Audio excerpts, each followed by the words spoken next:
the guide, hold on one second here, for marketing. I know that it seems like it's quite broad, but this is the guide that I use for this class and all the other sections. So I just wanted to go over a couple of things really briefly. I know that you've probably gotten library information in other classes, but just a couple of things. Both from this guide and also the library homepage, you'll see this purple banner that gives you information about what's going on at the library, how you come here, what are the entrance requirements, because it's changed from the fall. In the fall, you had to wait in line and show an ID, and it was only open to CSUN students, faculty, and staff. Now it's open to everyone. You still need to do the health screening, but you don't need to check in with a student assistant. A couple of other things that are different is that the Creative Media Studio has reopened in the sense that you can use the recording studio, and you can also, let me just find the page here. You can check out equipment directly from the Creative Media Studio without having to go to Library Technology Services. So I just wanted to make sure that you're aware of everything that is available to you for free, and you're not renting equipment, you are checking it out because there's no fee. And the Creative Media Studio has also resumed their virtual workshops. So they have information they have workshops that you can attend about different software and different equipment that they have available. You're welcome to go ahead and use the 3D printing again. And again, this is all free. The only time you would have to pay is if there's damage or you don't bring something back, but you can really go to town in terms of the 3D printing. And finally, they have a number of computers set up with special software. And I would just encourage you to take advantage of that while you're here. And I believe on your guide, there should be information. Maybe there's not. Okay. Let me just open up one other thing. As CSUN students, you have free access to the Adobe Creative Cloud, and this is something that's cut off once you graduate. So I just really encourage you to take advantage of it while you're a student. All you have to do is set up, you just contact the IT center. And again, I'll put this in the chat as well. Sorry, I've got a lot of things open here. Okay. All right, so that gives you information on how you can access the Creative Cloud, and it includes all this specialized software, including After Effects and Illustrator and InDesign. And again, I just encourage you to take advantage of it while you have it. Otherwise, I think it's $20 or $30 a month. And again, you can connect back with the Creative Media Studio if you want to learn how to use any of these apps. And you can also take advantage of free CSUN access to LinkedIn Learning. Oops, sorry about that. Should have had all of these open for you. There we go. So LinkedIn Learning is we used to call it lynda.com. This is something, again, that you can access for free through the university. And I would just recommend it because you can learn whatever you want. I mean, you could learn how to do an elevator pitch. You can learn how to use software. You can learn how to do public speaking. There's all sorts of different options. And then you can connect the certificates to your LinkedIn profile, which could be helpful when you're looking for an internship or a position, because I feel like when companies are looking for candidates, I'm assuming that they're using some sort of automated software to kind of scrape LinkedIn to, find different profiles. And I would imagine that they're looking for different things. So if there's a position and it comes down between a person where both people are equal, but one person has all of the specialized knowledge about either marketing skills or software, I think the person with the special skills is more likely to be able to move forward. And again, everything is free. And because I don't have too much time to focus on all of this, so if later you remember that I told you that there were free things that you could get from the library or IT, please just contact me, and all of my contact information is in this guide for marketing.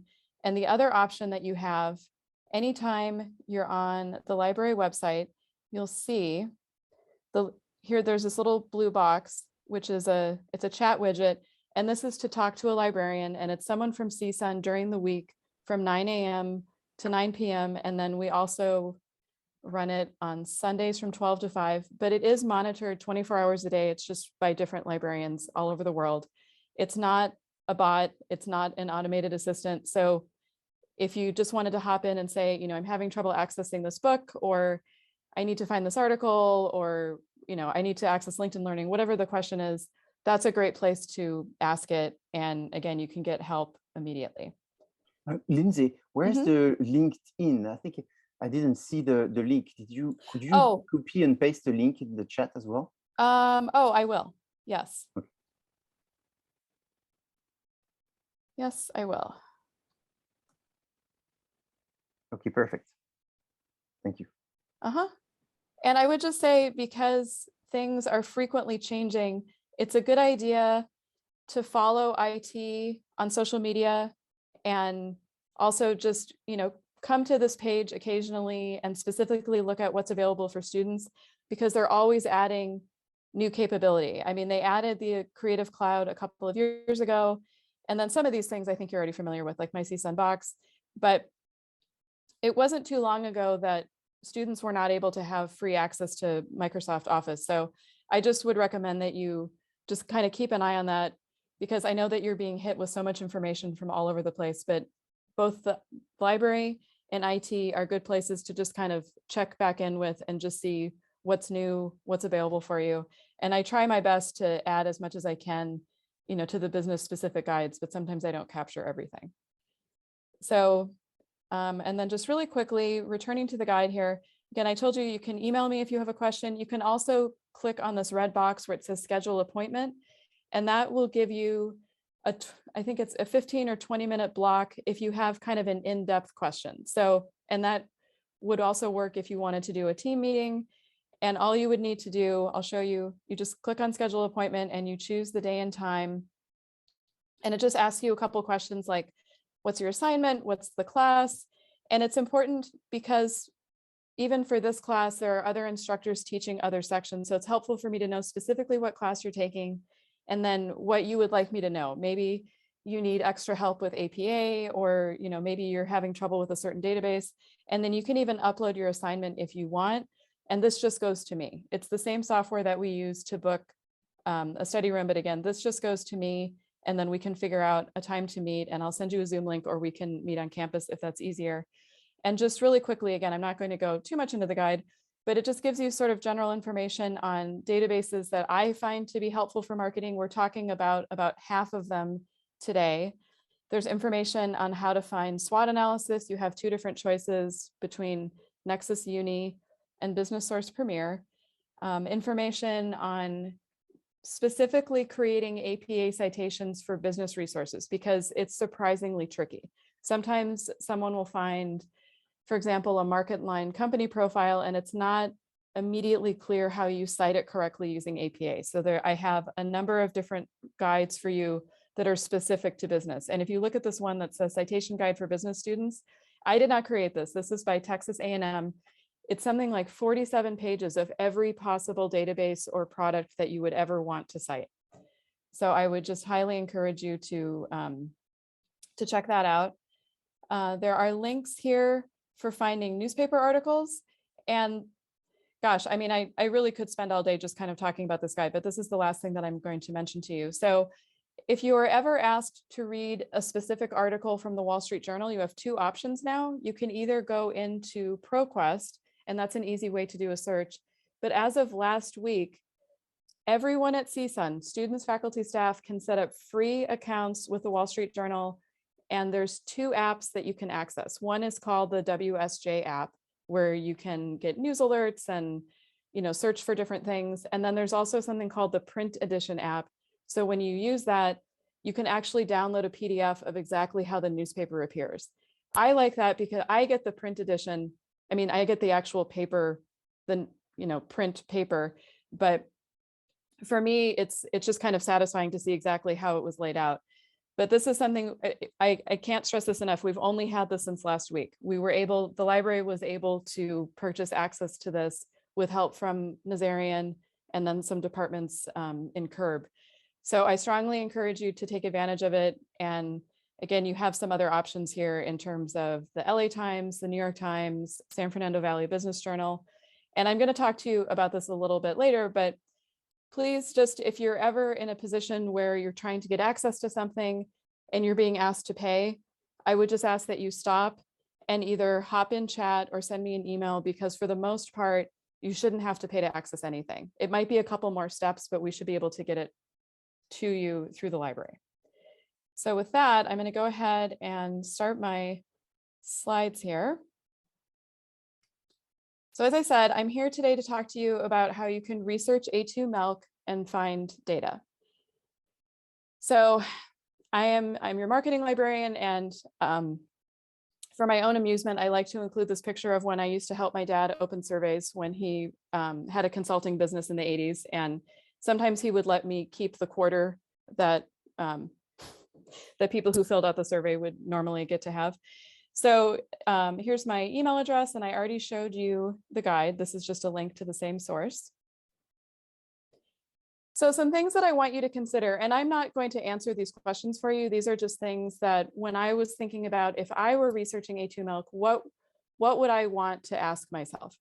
So I want you to think about who are their customers, what makes the milk special, what is A1 versus A2 protein, and this, to me, this is super interesting. Both my parents grew up on dairy farms, so I'm always very interested in anything to do with dairy. And you know, most recently, students were looking at milk alternatives, and so it's so interesting for me to look at. It's still a dairy product, but there is something that's very unique about this particular milk. So, and then I would also want you to think about who are the competitors, and then this I was thinking about. I don't know, based on your age or where you grew up, if you're familiar with some of these milk advertising campaigns. So what I've done here is I've linked to a campaign that was really big, gosh, probably about, I'm guessing maybe 15 or 20 years ago. So this is an article from a reference book that we have called Innovation Masters, History's Best Examples of Business Transformation. And this is about the Got Milk campaign. And it was truly transformative, because I'm not sure that milk was really ever advertised before this, or I don't know that people really paid attention to it, but it just, I don't even know how to explain it. It inspired all of these other types of advertisements. I mean, once they started with Got Milk, then people started using that for everything. It's hard to even explain how big it was. So I just thought this might be kind of interesting for you to look at, because it was looking at, you know, who's drinking milk and how can we make it more appealing to different segments. So, and it might be interesting for you to use a book like this to look at what are some other industries or segments, even whether it's within dairy or not, that might kind of inform your research. So that's just one example. And again, it's linked here. And I just really want to stress, in my opinion, it is so fun to search for data. And I know that it might initially seem like there's no way to be creative, but in fact, you can be as creative as you want to be, because there's no limits to how, you know, the directions that you can go in, and you can really decide how you want to use the data. So rather than thinking that this is, you know, not really a very fun exercise, or, you know, you don't get to be creative, I hope that you see how exciting and fun this can be. So I was looking at what would be the industry codes for milk and dairy. And so I've given you the NAICS codes for fluid milk manufacturing. And there's a couple different ways that you can get these codes. You can either go to NAICS.com, you can also go to Mergent, and then I also gave you the SIC code. And so the reason I'm giving you these is because several of our databases, including Business Source Premier, will let you search by a NAICS or SIC code. So rather than searching by an industry key term or keyword, or searching for a particular company, you can just put in that code. And if you go to this website for NAICS.com, you can kind of see the breakdown of what are some, you know, what does it mean for a company to undergo fluid milk manufacturing? So it's giving you all of these different examples, and, you know, what does it include? And then what are some kind of subgroups and related groups? And one of the things that's kind of interesting about A2 is they don't just make milk, they have other dairy products. I mean, it's mostly milk, but I think this would just be kind of helpful for you to look at. And you can see based on this particular code, who are the top businesses? And, you know, some of these you've probably seen, like Chobani, and it's interesting to me that Borden is listed so high because I think of that as such a regional company, but I think dairy is a lot more global than it used to be. So I hope that that's a helpful thing for you. Sorry, I'm having trouble staying in my slideshow here. Here we go. Okay, so I gave you fluid milk manufacturing, and then I also gave you dairy, cattle, and milk production as kind of a related idea if you wanted to get more information about dairy farms.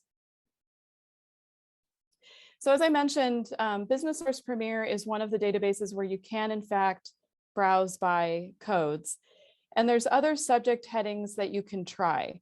And so I'm going to show you how you can do that, but I also wanted to give you a sense of what are some of the resources that you can find using this particular database. So, and you may remember, Business Source Premier is known for a number of things. This is where you can find SWOT analysis. It's where you can find company profiles. It's also where you can find articles and some case studies from Harvard Business Review. But what I've given you here, again, these are just some subject headings. So if you were to go into Business Source Premier, you could just type in fluid milk manufacturing and you can see everything that comes up. But what I'd like to do is show you some of these resources that I found. So there's an article. I'm just going to go ahead and click on it here.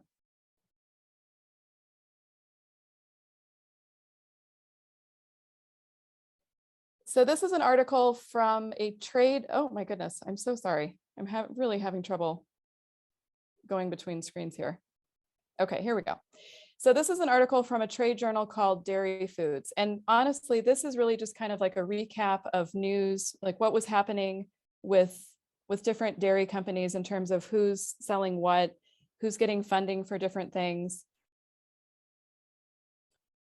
And so I thought that that might be kind of interesting for you to look at, but I also would recommend that you browse a source like Dairy Foods, because I'm guessing until you started working on this project, you didn't know that the dairy industry had its own trade journals, but every industry has its own trade journals that are specifically designed for people who work in that industry.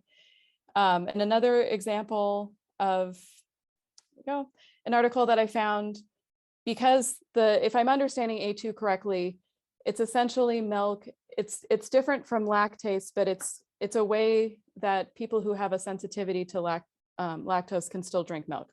So there's an article from Dairy Industries International, which is another trade journal that you might want to look at, with an article on what you can learn from Americans who have issues with lactose intolerance. And it's essentially, I thought this was kind of interesting because it's looking at, the idea of milk alternatives, or, whether it's a nut milk or something without lactose, is very much an American convention. So this is an idea that, what can people in Europe learn from what's happened in the United States? And then they also address what are some other alternatives to what we would call traditional milk. So you have Fairlife, and then looking at, what's the difference between something like that versus a plant milk. And again, I would just encourage you to take advantage of this particular trade journal. So, and I've given you links here. So say you wanted to look at what are the articles that are available in Dairy Industries International.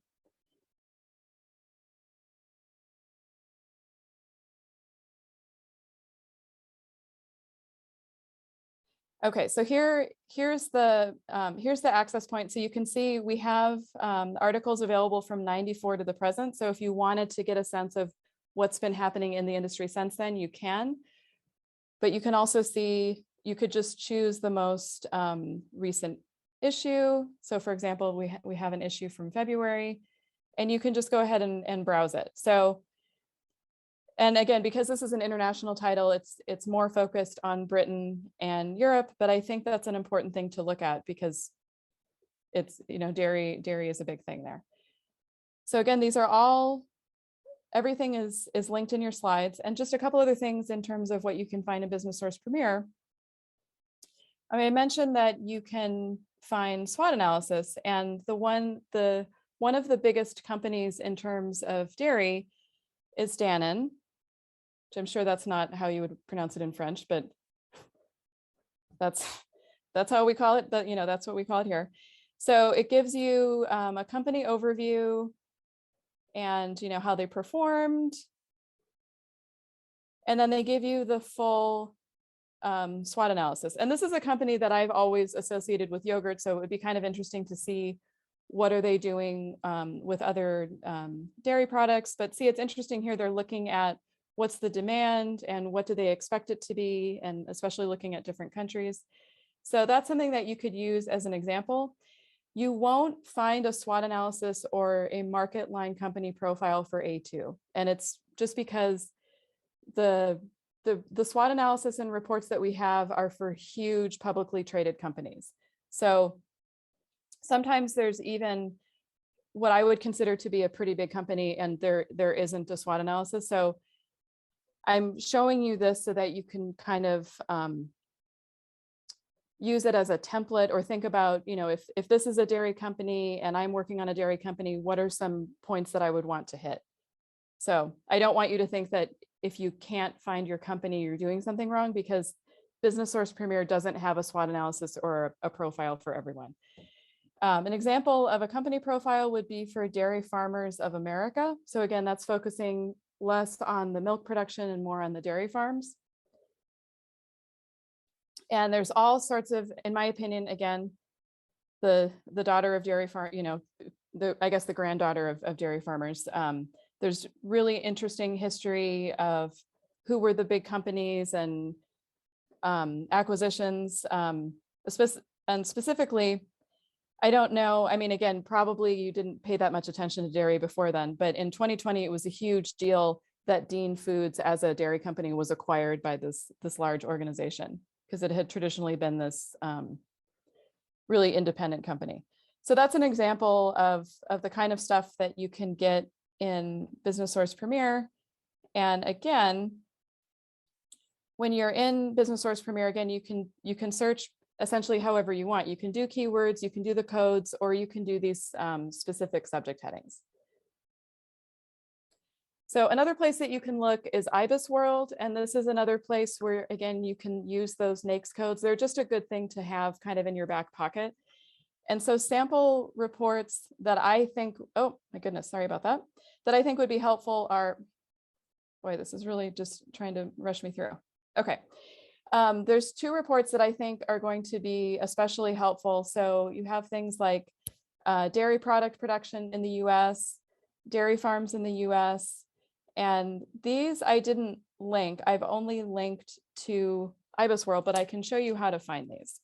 So, and I also gave you a link for tutorials in IBIS, because I know sometimes it can be a little tricky to use. So just to show you as an example, if we go into IBIS World, okay, so you have a couple of different options. Again, I could put in my code, or I can just start typing in dairy, and you can see I get things like dairy product production, which is something that I cited.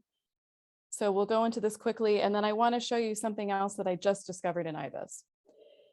So IBIS is a tremendous resource, and just like with all of our other databases, this is not information that you can find freely on the web, because it's, we have to subscribe to have it, and they go to great lengths to keep it behind paywalls and firewalls. So you won't, if you were to try to Google this, and even if you were to, include the person's name or the name of the report, you wouldn't be able to find it. Or if you found it, you would be asked to pay for it. And you can see everything is pretty current. I mean, this is a little bit on the older side because it's from November of last year, but it's still only a few months old. So you can see they give you information about the industry, the performance, the products, the competitive landscape, the statistics. And a lot of this, just like with everything, is going to be affected by supply chain issues. And now the conflict in Ukraine, there's just a lot of different things that are affecting everything that we want to buy. But I'm hoping this will give you kind of a quick overview of what's possible. And then they also show you related industries. So that might be something that's helpful for you. And then they also show you related international industries. So if you look at dairy product production in the US, you might also want to look at the UK. You might want to look at, butter and cheese, butter and cream. There's a lot of different options. And the one thing that the thing that I had just discovered is that in addition to these very specific reports, again, if I just start typing in dairy, you get what they call a business environment report.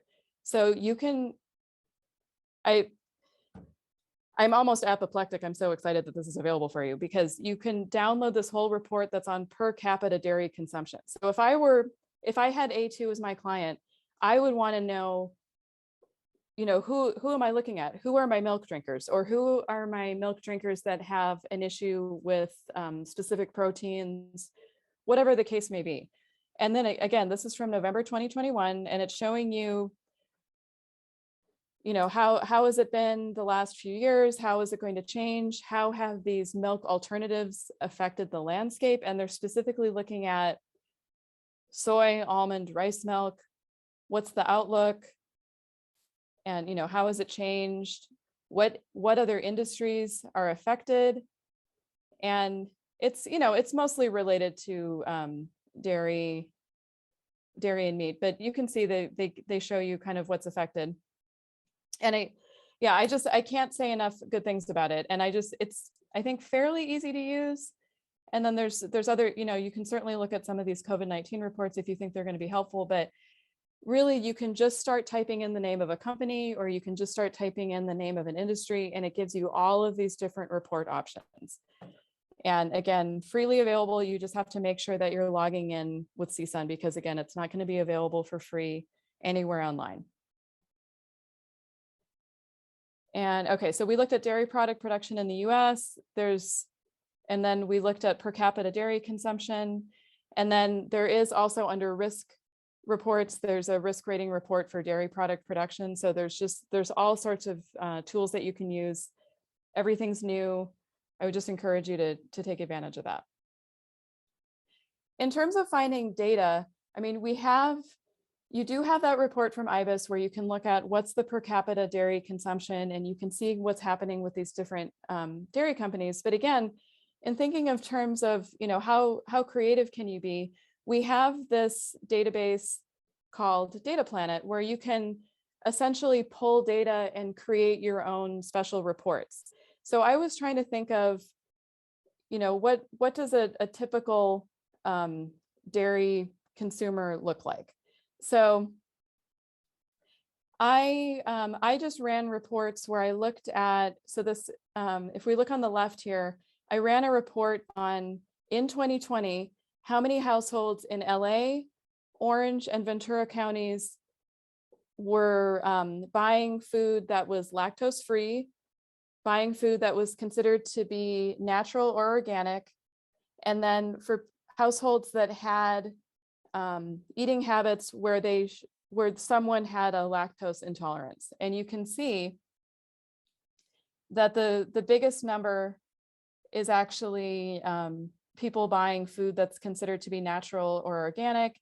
And there's actually not a lot of people who are, especially in Ventura County, that are specifically purchasing lactose-free, which, I mean, do with that information what you will. And this was just one report that I ran. And then I ran a report from based on groceries, where I looked at, again, looking at the same counties, because I'm sort of assuming that, let me just put this here, that you're mostly going to be looking at LA, Orange, and Ventura. And I looked at what are people buying, and I chose, dairy, but I also chose some other things that I thought might be good indicators. So I looked at how many people drank an energy drink in the last 6 months, how many people had fresh fruit and vegetables, how many people used fresh milk, non-dairy cream, soy milk, yogurt. And you can sort of see where the numbers are higher. So you can see, especially in LA, there's a lot of, a big number of households, more so than energy drinks, which is, good health-wise, more households are doing fresh fruit and vegetables and fresh milk. And there's not a lot of people, a lot fewer people who are doing non-dairy, that are doing soy milk. So again, these were just reports that I ran just to give you a sense of what you can do. And I will tell you, Data Planet is not the most friendly database. it can be a little bit challenging to navigate, but if you have the time, I would encourage you to just take a look and see if there's anything that you think is going to be useful. So, and I don't want you to get overwhelmed, because there are, as you can see, 65 billion data sets, and there's a lot going on here. So you can either look at what they have for different subjects, or you can do a search. So since this is essentially, agriculture, you might want to click on agriculture and food and see if they have any data sets that might be kind of interesting. Like, let's see, food availability, water use, supplemental, they've got food stamp information, and you could also refine results. I didn't spend too much time looking at this particular one, but just to give you a sense, you can either, like I said, search by keyword, or you can look at what they have already compiled as a data set. And then there's other tools that you can use that might be helpful. Like, as an example, it might be helpful for you to see, what's the cost of living in a certain market where someone is trying to sell a certain product, or, how many homeowners are in a specific area. There's a lot of different things that you can do. You can also just do a search for something like milk and see what's available. So you can see, let's see, food availability. And they really go into detail. They've got whole milk, 2%, skim. And then they have just, dairy in general. Expenditures.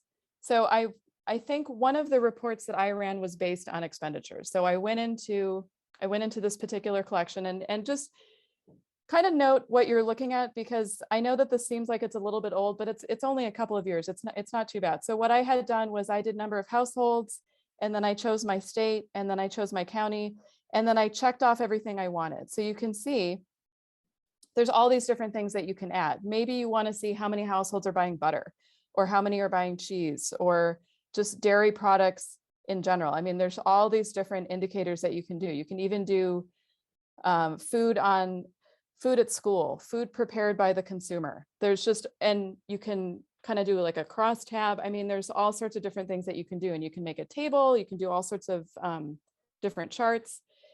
So, and again, I know for me, I find this a little challenging to use. So I would just encourage you to take your time, and you can always, go to the help section and see if they have a tutorial or some sort of guide to help you. But it's just, there's so much in here. I know that it can get frustrating, and it's also possible that maybe for this particular project, this isn't the kind of data that you're looking for, but I just wanted to let you know that it's available, because I think for me, I would want to know, specifically if I'm working on Southern California, I would want to know how many people are actually drinking milk or how many people are buying milk, but it kind of depends on the focus of your project.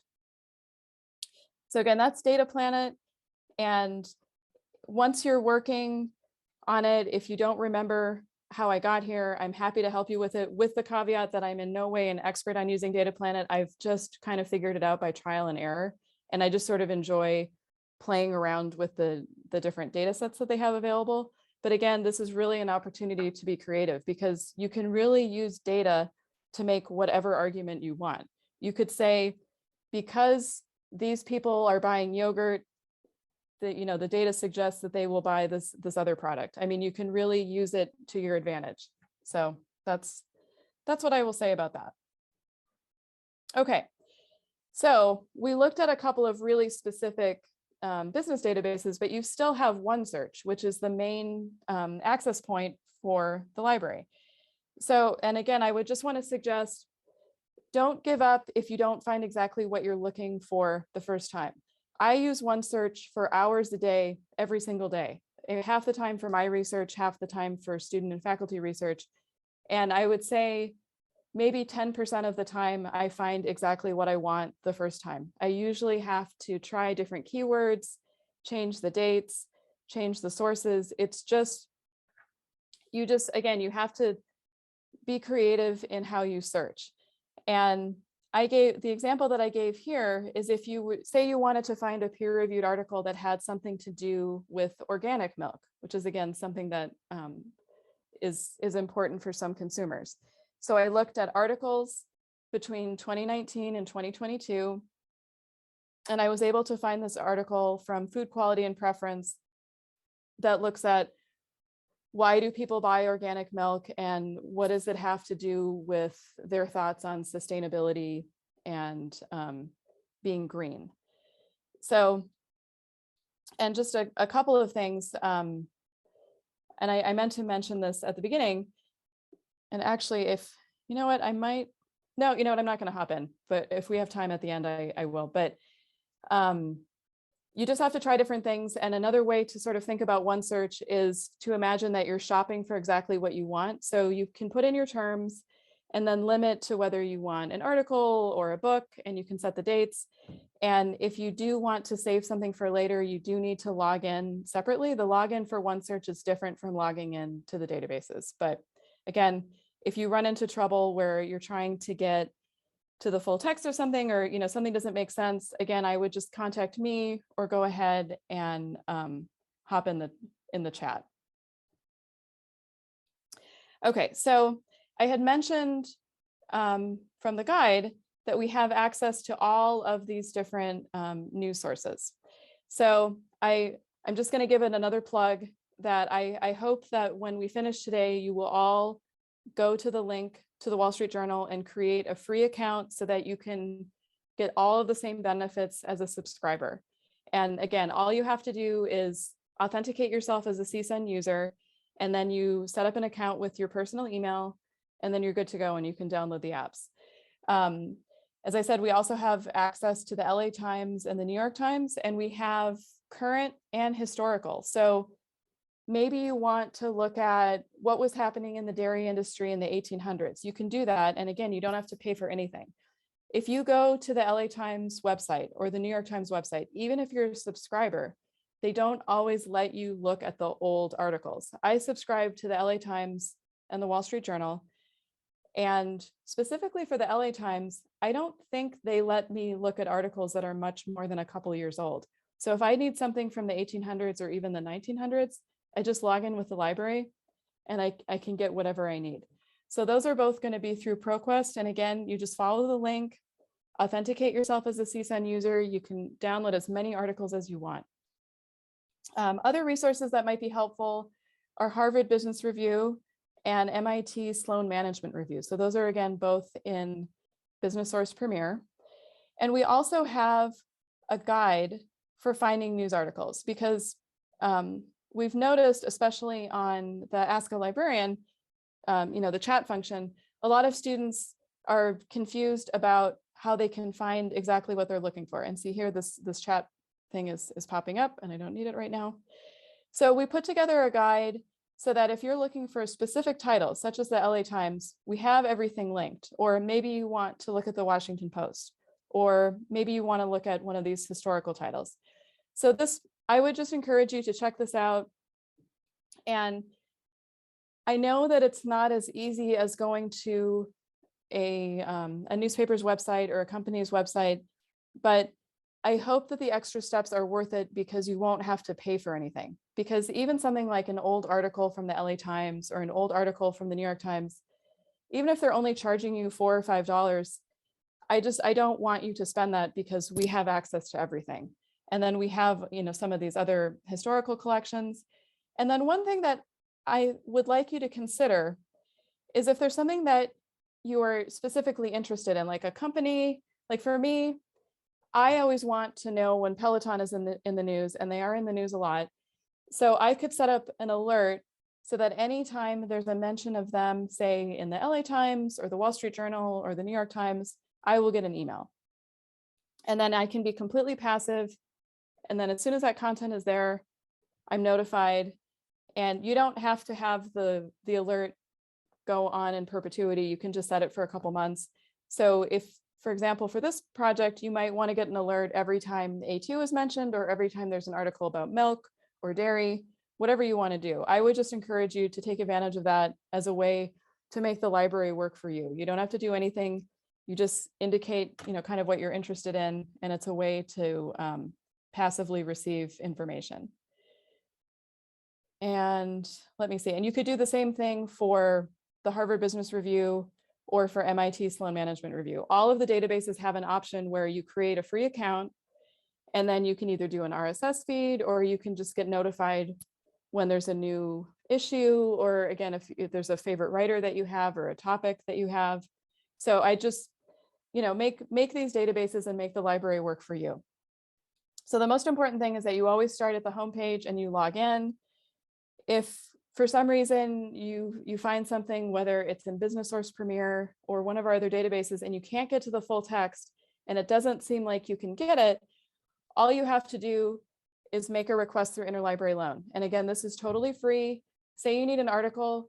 If you put in the request, you usually get it within a day or so. So if you get to that point where for some reason there's not full text, and you can either follow the links where it says find text, go to Interlibrary Loan, or if you don't remember, or if you're having trouble kind of getting through, you can either hop on chat and say, I need the full text for something. How do I use Interlibrary Loan?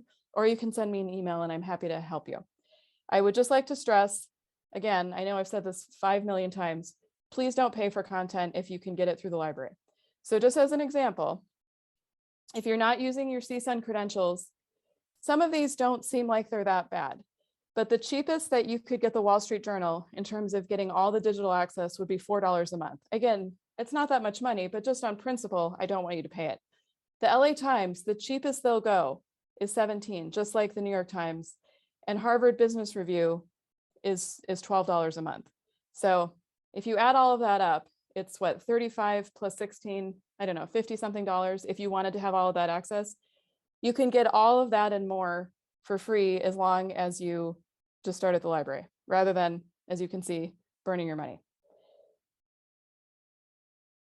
Okay, we have plenty of time for questions, but I again just wanted to stress, here's the link for your guide. Here is my email address. You can schedule an appointment, and I try to make availability looking about a week or two out. I'm going to send the slides to your instructor. And for now, what I would like to do is I'm going to stop sharing and see if you have any questions or concerns, and I'm happy to go over anything again.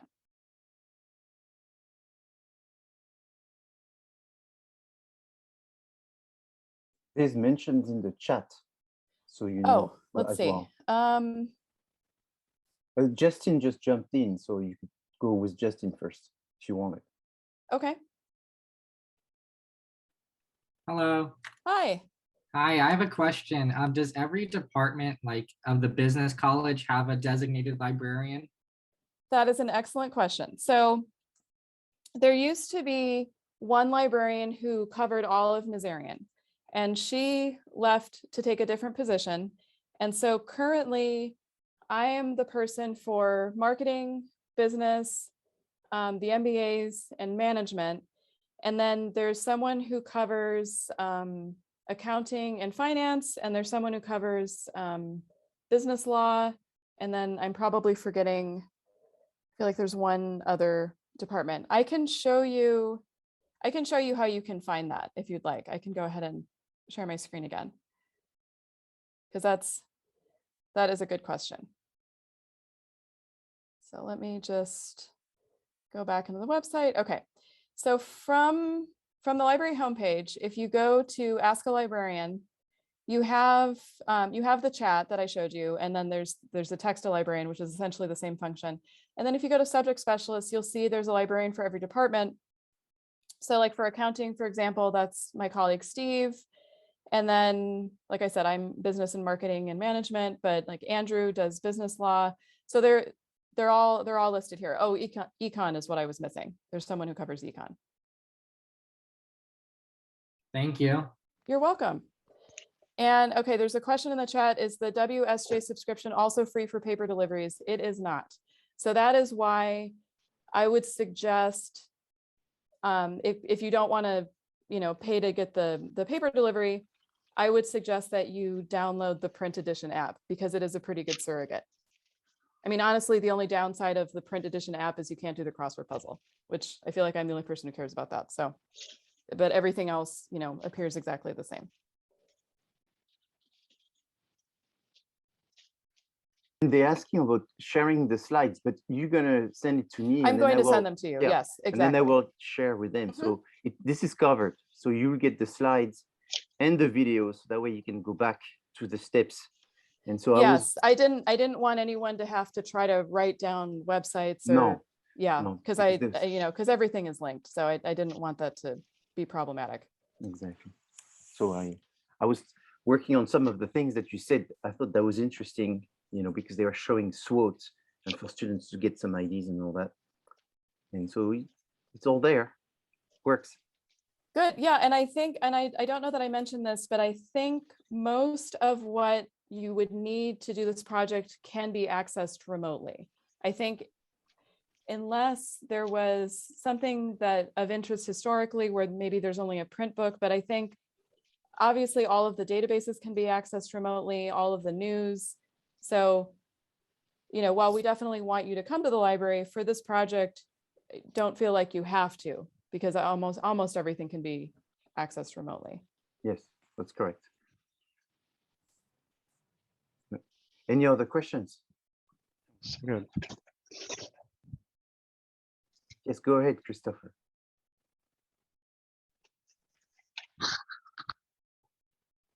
No, Christopher, I think I'm not sure. Sorry about that.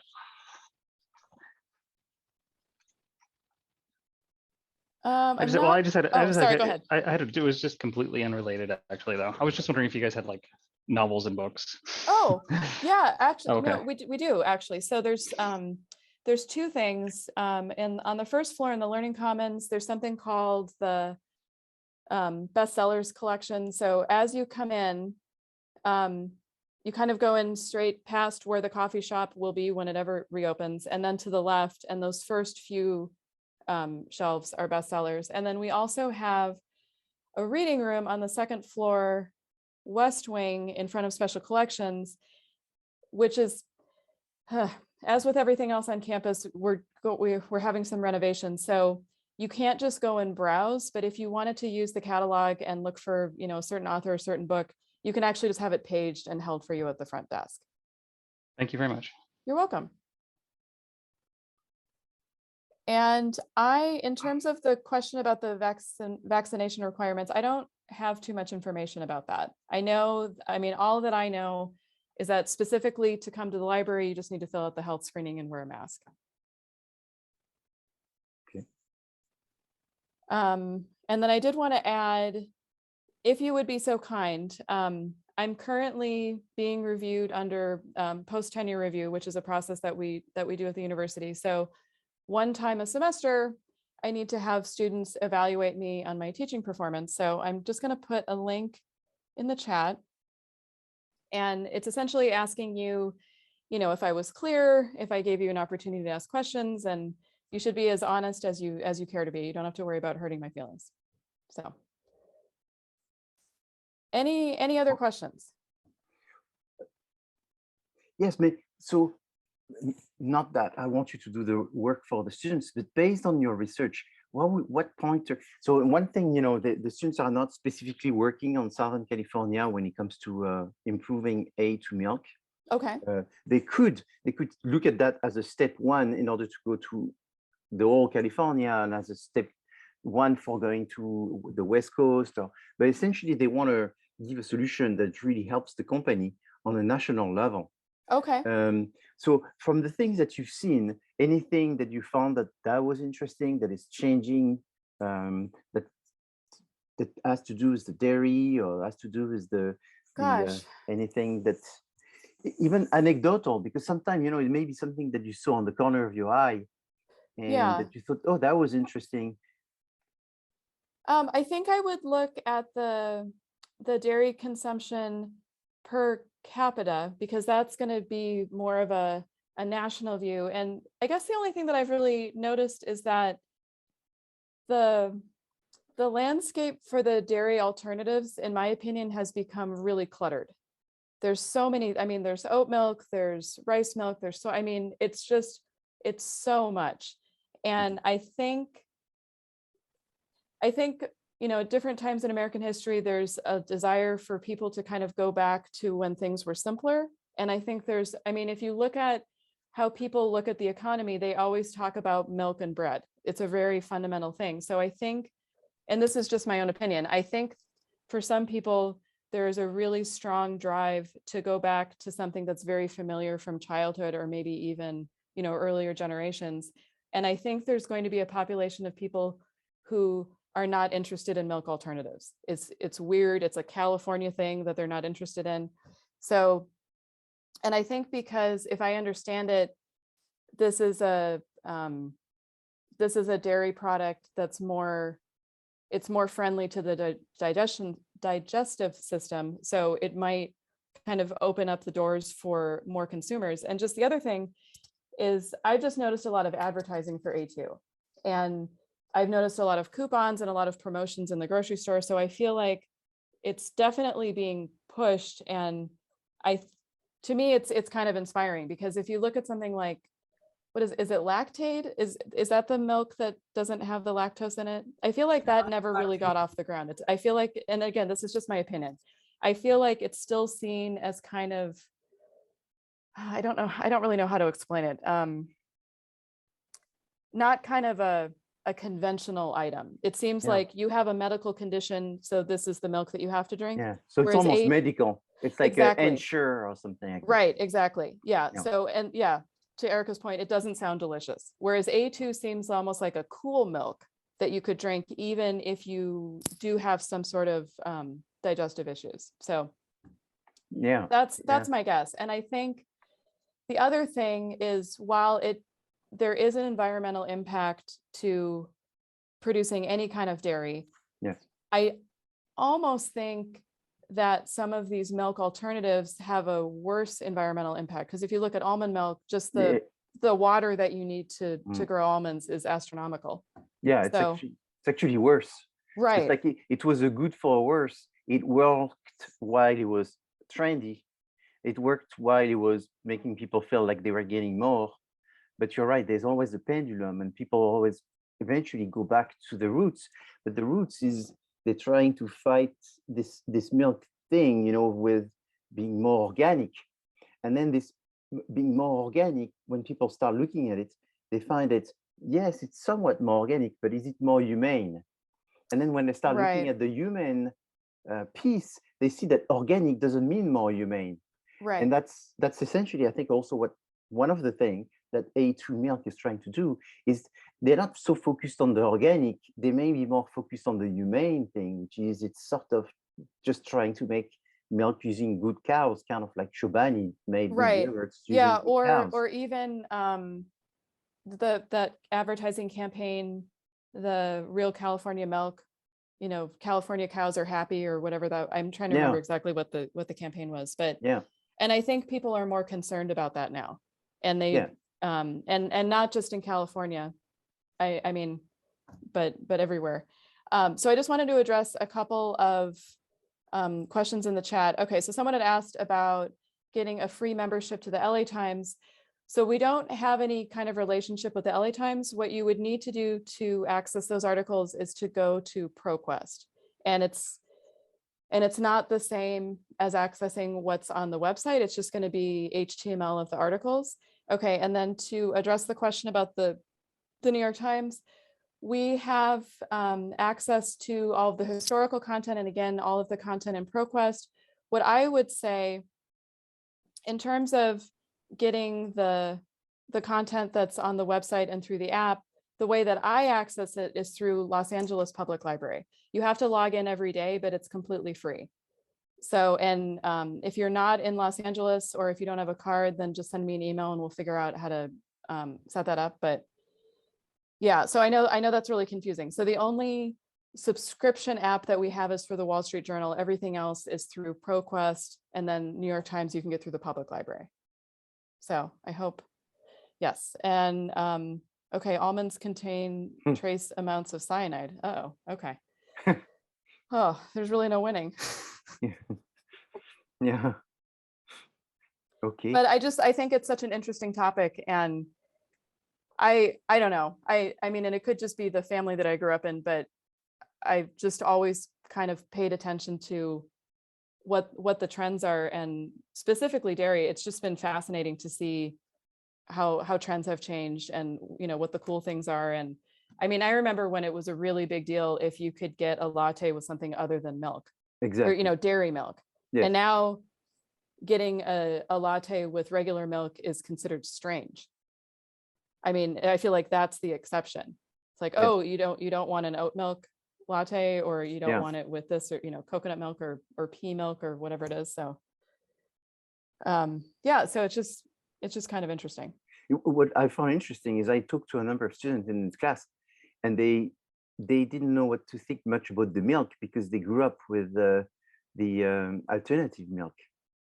And I found that was Oh, interesting that yeah, because they're all 21, 22, so that the alternative milk was the milk that they had shifted, and therefore they don't know that much about regular cow milk as much as people 20 years or 10 years ago. right. So there was a very big cultural change, and it's sort of Yeah. everyone went for this, and so that's why it's a cycle. Life is a constant cycle. Right. And Well, and the other thing I'm thinking about is I had school lunch, for elementary, junior high, high school, and everything came with a carton of milk. So your decisions were whole, 2% or skim.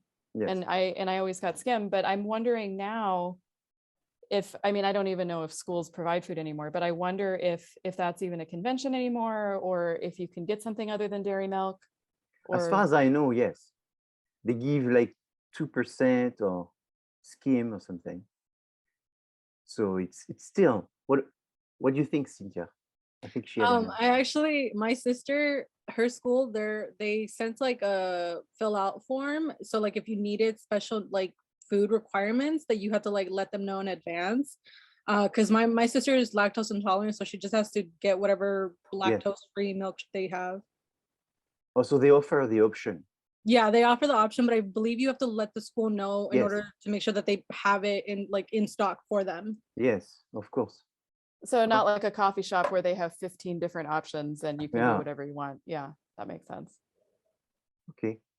Yeah, so it's interesting to see the evolution, and that's what the students are looking at and seeing what could be the next evolution. And there was something very simple that the students had found, is there was a number of flavors that people really liked. Oh, yeah. And in the past project that we did last year, and there was a number of these flavors that were sort of the second favorite flavor that was not available in the almond milk or the rice milk or coconut Okay. milk. So that was something that once they found this, they found that second most flavor was like strawberry, I think, or something like this. Oh, interesting. And strawberry did not exist in almond milk flavored strawberry. Or it existed, Oh, yeah, I've but never there was seen one it. company doing it, and it was Yeah, I not think I've only known. seen vanilla for almond milk. Or chocolate, yeah, chocolate Oh, vanilla chocolate, yes, was the yeah. super. But the favorite flavor, I think, was I think it was vanilla, and after that it Yeah. was strawberry, and after that it was chocolate, and after that it was coffee. I'm just trying to remember something I did in Right. before July, but that was the flavor. So the students said the opportunity is therefore to take advantage of the Oh, second most favorite absolutely. flavor and serve it as almond milk. So the students that found that, their life became very easy, because then they could focus on the data, and they could easily make the story, and they could explain the rationale of all this, and they could explain the process, and so that's what they're looking at right now, and looking for this opportunity, this change in the market. Right. Well, so the other thing I'm wondering about, again, with the idea of kind of going back to a simpler time, is I know not so much at kind of the regular grocery stores, but I see at, the co-ops and like a Whole Foods or a Sprouts that you can get really expensive glass bottled milk. Yes. And yes. it's supposed to be more local. And I'm wondering, because I don't know that people really get milk delivered anymore, but I wonder if there will ever be kind of a push to do that, where you're really supporting your local farmers, or if you're able to get milk at the farmers market. I just don't know. It seems to me that that's kind of the next logical thing. If you want to think about food not traveling very far and supporting, local groups. I've not looked, but before the pandemic, I've not looked recently, but before the pandemic, there was a a startup that was offering an app, and with this app you could get fresh milk delivered to Oh, your wow. home Yeah. with recycling bottle. I Yeah. don't know if they survived the pandemic. Yeah, And probably not. probably not. Or maybe they went and thrived. I don't know. I Yeah. need to spend a few minutes to see if they still exist, or if they've been replaced, or if there's more companies doing it, because Right. that would give you a pretty big indication that people are going back to Right. more local and more traditional. The thing with A2 milk is I don't know that it's really local. It seems that It's probably not. I No. mean, I'd have to Yeah. look at it, because I know, the California milk has a special seal. And I know in the Midwest where I grew up, there was always an indicator if it came from a Minnesota or Wisconsin dairy. And yeah, so that's an interesting thing to look at, because I know that's something that some people care about. And kind of on a related note, I was thinking about eggs, because Yes. I get my eggs at the farmer's market, because it's honestly not that much more expensive. And I know that they were just, collected or harvested or whatever that day. And there's something like, even if you get organic eggs at the grocery store, they can be a month or more old. Yes. Yes. So of course. I don't know. Just Yes. interesting to think about. So, and I'm glad you're saying this. I actually have a few slides talking about eggs at the very beginning of the class, because I think there could be information that they find about changes that have happened for people within the eggs industry that actually gives inspiration about some, or understanding about some trends that then you can try to apply in your industry of the dairy, which is different, but related in terms of the behavior and the rituals and the habits, and Right. so that's what students are trying to learn, is what is it that we're looking at when we're doing marketing, and we're looking at a big picture. We're not just focusing on milk and protein. We're looking at all the variations of milk. Right. We're looking at everything that goes with milk. Maybe bread will go with milk, or eggs will go Exactly. with Yeah. milk. Maybe there's something to do with fruits. There's something to do with meat. So, Right. so you don't want to lose yourself by looking at too many things, but at the same time, you don't want to make yourself too myopic in your Right. search. And so that, obviously this is very difficult, because that's the first time they do that.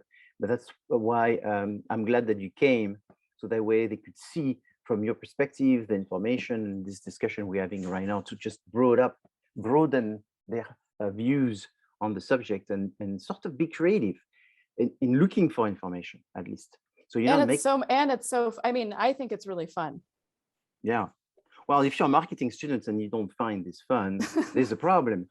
If you're a business student and you don't find this fun, maybe that means you'll have not so creative part of business, and maybe you'll just be sort of operating within a created framework and working in routines and operation or something like this. But oftentimes you have to be, as a business person, come up with something new. You have to be disruptive. Absolutely. Yeah. To be disruptive, you need to look at things and sort of anticipate and come up with an innovation. So that's why students have to do the SWOT analysis to actually identify that gap, and then seize this gap, create the innovation. That will be the disruption, and they have to argue. And I want them to come up with several and sort of weight. What I mean by several is 4 or 5, so that way they can weight which one is the best, and then explain why is the third option that they proposed was the best one. And if they can do this, they've done the first stage. And after that, there's other classes that can move them along. So that's the objective of this class, is make them to think as a business person. Absolutely. Okay. So thank you very much, Yes, Lindsay, thank you for coming today. We really appreciate it. And I will be sharing all of this. So if you don't mind emailing me, I'll take care of it.